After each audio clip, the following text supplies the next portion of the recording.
میرے پیارے مسلمان بھائیوں، آج میں آپ کو بتاتا ہوں، جب جنگ بدر کے بعد میرے کملی والے لوگوں سے فدیے وصول کر رہے تھے تو ان میں سے ایک آدمی تھا جس کا نام تھا نوفل بن حارث۔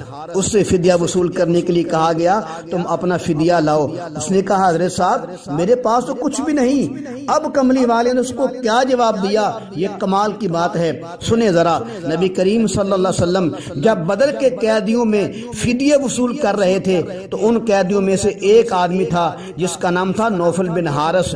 نبی صلی اللہ علیہ وسلم نے جب ان سے فدیے کا مطالبہ کیا تو نوفل نے اپنی ناداری کا ذکر کرتے ہوئے عرض کیا حضرت صاحب میرے پاس تو کچھ بھی نہیں ہے جو تم کو دے سکوں۔ اللہ کے نبی صلی اللہ علیہ وسلم نے اس کی بات سن کر فرمایا وہ نیزے کہاں ہے جو تم جدہ میں چھوڑ کر آئے ہو؟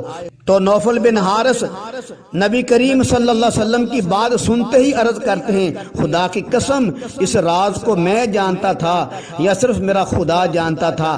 آپ کو جو اس بات کا علم ہوا ہے یہ پکی بات ہے، آپ کو اللہ نے بتایا ہے، لہذا میں گواہی دیتا ہوں آپ اللہ کے سچے رسول ہیں۔ لہذا وہ نیزے جن کی تعداد 1000 تھی وہ جدہ سے لا کر فدیے میں دے دیتے ہیں۔ نوفل بن حارث جو چند منٹ پہلے صرف نوفل بن حارث تھے، اب وہ کلمے کی برکت سے حضرت نوفل بن حارث رضی اللہ تعالیٰ عنہ بن چکے ہیں۔ کلمے کی برکت سے ان پر خدا بھی راضی ہو گیا، مصطفیٰ بھی راضی ہو گیا۔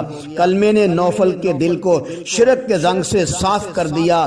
اللہ کے نبی صلی اللہ علیہ وسلم نے نوفل کے جسم کو پاک کر دیا، جس کو سلطان باہو صاحب فرماتے ہیں رحمت اللہ تعالی علیہ، ہور دوانا دل دی کاری کہ کلمہ دل دی کاری، کلمہ دور زنگار کریندہ کلمہ میل اتاری، کلمہ ہیرے لال جواہر کلمہ ہٹ پساری، ایتھے اوتھے دوئی جہانی کلمہ دولت ساری۔